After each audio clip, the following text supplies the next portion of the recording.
Welcome to the College of Education 10-Minute Research Break, a podcast devoted to highlighting research by Illinois State University's College of Education, faculty, staff, and students. So grab a cup of coffee, get comfortable, and take a break with us. Hello, I'm Tricia Class. Today I'm talking with Dr. Yojanna Cuenca-Carlino, who is in the Department of Special Education. The article we will discuss today focuses on a classroom intervention for students with emotional and behavioral disorders to self-advocate through persuasive writing. Welcome, Yojanna. Thank you for talking with me. Thank you for inviting me. First, could you tie together for the listeners the key research literature related first to providing writing instruction using self-regulated strategy development, and then the research related to developing self-determination skills for students with emotional and behavioral disorders? Absolutely. First of all, I focus on the students with emotional and behavioral disorders because across disability categories, these are the students that actually have the worst outcomes. When we look at the content areas, specifically writing expression has been identified as the area that they struggle the most. So when we look at the writing, they actually have difficulties producing content. They have difficulties organizing their thoughts prior to writing. And they really don't understand the components of the different writing genres.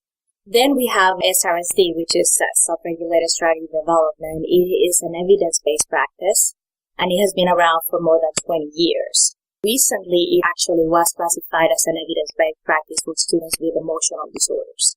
So this specific strategy teaches students scaffolding instructions, but teaches students the writing process. So we talk about the genre, we talk about how to organize your thoughts, and we talk about how to go about the different writing genres. And then self-determination is another key aspect of this research because, again, students with EDD have the worst outcomes post-secondary. One of the issues is that they actually lack self-determination skills. They don't know how to set goals for themselves. They have difficulty advocating, making good decisions. With this research, what I did was combine an evidence-based practice with instruction and self-determination.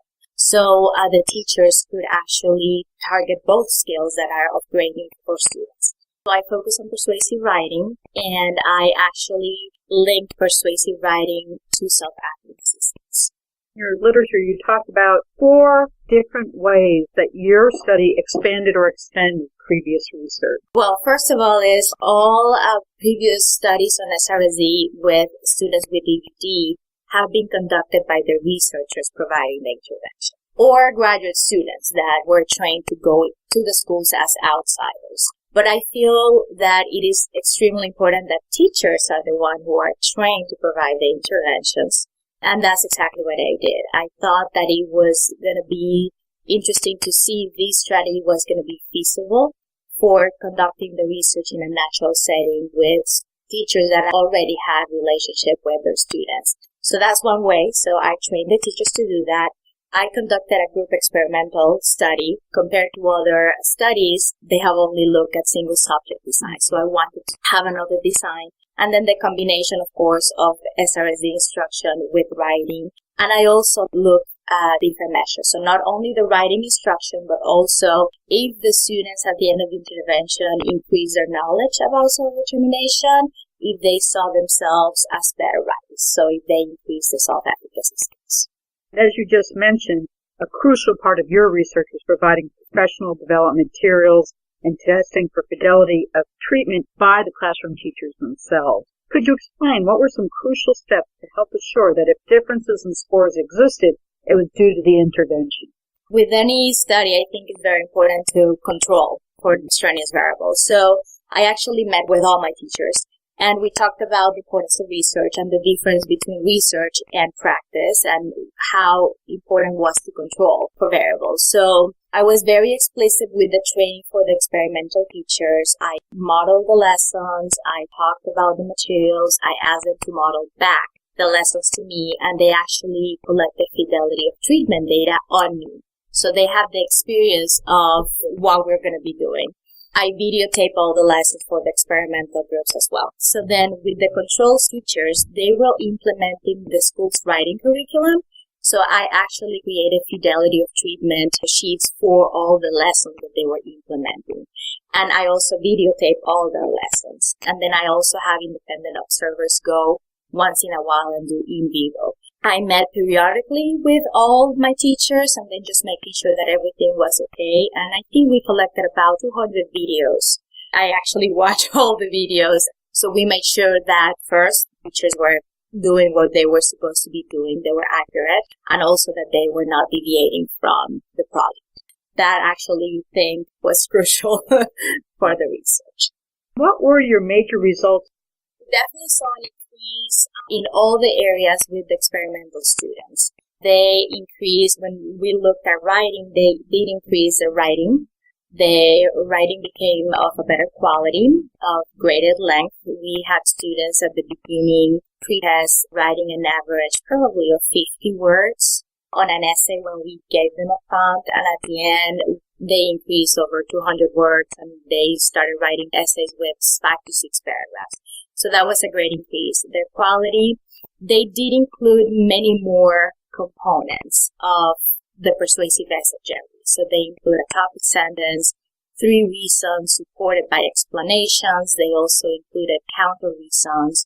They talked about and explained their counter reasons and refuted their counter reasons, and then they ended with a conclusion as why their topic was better. We also saw an increase of self-efficacy skills compared to the control group.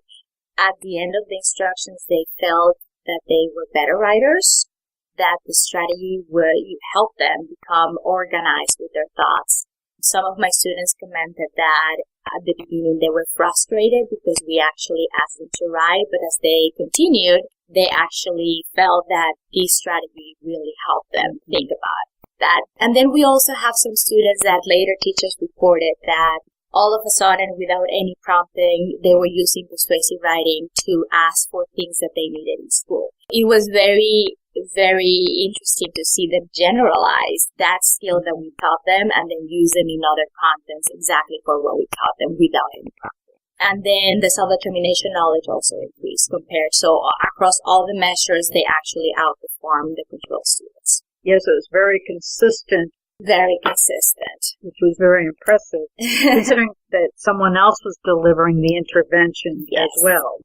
Mm-hmm. And I think the importance was controlling and actually being there for the teachers. Once they trained, I think their fidelity was about 96-97%, so they're very high fidelity treatment. What implications do your findings have for implementing these strategies in classrooms and for conducting future research? Mm-hmm. It is feasible. It is a strategy that teachers absolutely can use. I think by involving teachers in the research, we help narrow the research to practice gap. We often, as researchers, are conducting all this research, and the whole idea is that the teachers use it, but there's still a huge gap. I interviewed the teachers as well, and they really appreciated being involved in the research, and not only as a professional development, I'd show you and I'm gone, but also coaching them and being very clear with the materials.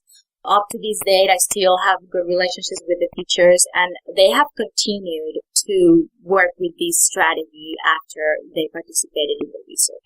I think it's important for researchers to build relationships with administrators and school districts because I think it's mutually beneficial for the researchers and for the school districts or the specific teachers to work on this.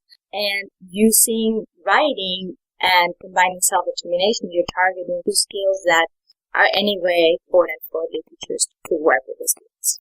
Now, have you followed up with this research?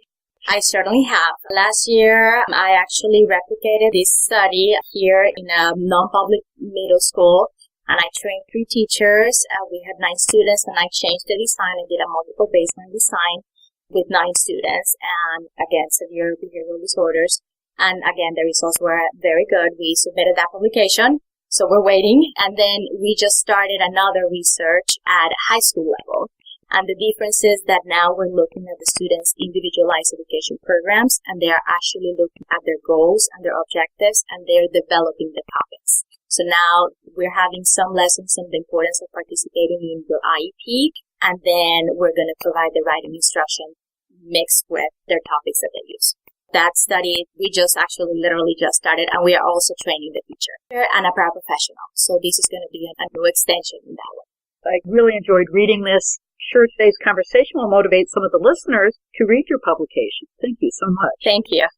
The full citation for today's article is Cuenca-Sanchez, Mastropieri, Scruggs, and Kidd, 2012, Teaching Students with Emotional and Behavioral Disorders to Self-Advocate Through Persuasive Writing, published in Exceptionality, a special education journal, volume 20, number 2, pages 71 to 93. The citation can also be found at the website education.illinoisstate.edu/faculty_staff/research/podcast. Join us for a future Research Break broadcast. This podcast is sponsored by Illinois State University's College of Education, where we strive to assure that all students realize the democratic ideal through our teaching, research, and service to the field of education.